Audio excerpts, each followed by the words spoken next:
안녕하세요. 정철원입니다. 저는 현 시대에서 어떻게 하면 우리가 깊은 사고를 할 수 있는지에 대해 논하고자 합니다. 코기토 에르고 줌, 데카르트의 나는 생각한다, 고로 존재한다인데요. 본인은 자기 자신의 철학에서 제1원리로 이 문장을 사용하였습니다.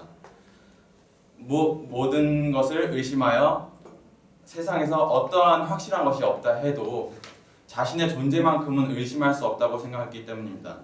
즉, 자신의 존재 이유를 생각하는 행위에서 찾았던 것입니다. 로댕의 조각품처럼 우리는 생각하는 사람들입니다. 우리는 어디서든 아무런 도구가 없어도 깊이 사고할 수 있습니다. 그러나 문명의 발달로 인해 우리는 어디서든 음악을 들을 수 있게 되었고, 심지어 화장실에서도 변기에 앉아 네이버를 할 수 있게 되었습니다. 또 요새는 버스와 지하철에서 게임을 광고하는 시대가 되었는데요. 이 친구들은 제가 스마트폰만 있으면 가상현실에서 마법사가 될 수 있다며, 혹은 권력을 잡을 수 있다며 저한테 러브콜을 보내고 있습니다. 물론 기술이 발전으로 인해 우리는 편리함을 얻었습니다. 걸어다니면서 계좌이체를 할 수 있게 되었고, 계산대 앞에 줄 서지 않아도 스타벅스 어플 하나면 음료 주문을 할 수 있게 되었습니다. 그러나 이 기술이 우리가 생각할 겨를도 없이 우리의 필요를 떠먹여 줌으로 인해 우리는 우리가 가지고 있는 가장 중요한 것, 생각을 잃어버릴지도 모릅니다. 니콜라스 칸은 자신의 책에 생각하지 않는 사람들에서 우리 인간성의 정수라고 여긴 깊은 사고는 돌진하는 진보의 희생양이 될 것이라 말하였습니다.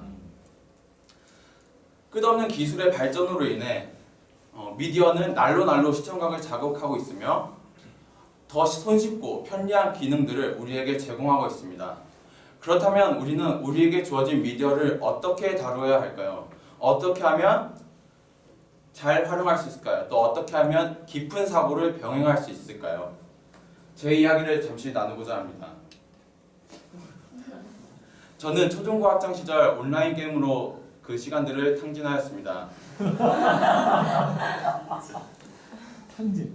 탕진하였습니다. 그런데 초중고 시절 학창 시절에서 온라인 게임으로 탕진하다 보니까 깊이 사고할 여유도 없었고, 또 모든 생각이 고가의 게임 아이템을 사는데 다 모두 소비하였습니다. 그러다 보니 친구들과도 잘 지낼 수 없었습니다. 2013년 우여곡절 끝에 이곳에 입학하였지만, 저는 입학한 후에도 게임을 포기할 수 없었고, 또 그런 시간들을 잘 활용할 수 없었고, 더군다나 대인관계나 대화법에 있어서도 지금까지 사고를 잘 못하였기 때문에 다시 그 인간관계를 배워야 했습니다. 그 과정에서 성경 공부는 제게 생각하는 힘을 길러주었습니다. 그런데 그럼에도 불구하고 게임과 미디어를 끊을 수 없어서 재작년부터 투지폰을 사용하게 되었습니다. 물론 처음에는 불편하지만 카톡이나 뱅킹과 같이 꼭 필요한 프로그램들은 컴퓨터로 활용하면 되었기 때문에 저는 점차 적응할 수 있었습니다. 시간이 지나니 깊이 사고하는 시간들이 많아졌고, 또 그러다 보니 게임과 미디어로부터 점차 자유할 수 있었습니다. 최근에는 5개월 동안 진척이 없었던 졸업 연주곡을 단기간에 완성할 수 있게 돼서 만족스럽게 잘 마칠 수 있었습니다. 제 모습도 이렇게 변했습니다. 많이 변했나요? 기술이 좋아져가지고. 세상에. 여러분들은 깊은 사고를 하고 계십니까? 우리들에게 미디어는 택시기사들에게 내비게이션과도 같습니다.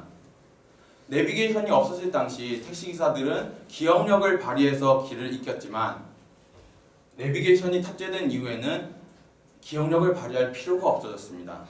그러다 보면 내비게이션 없이는 어느 길도 제대로 찾지 못하게 될 것입니다. 21세기 우리들에게 필요한 것은 편리함이 아니라 바로 깊은 사고가 아닐까요? 미디어의 사용량을 줄일 때 우리는 깊은 사고를 할 수 있게 될 것입니다. 감사합니다. 예.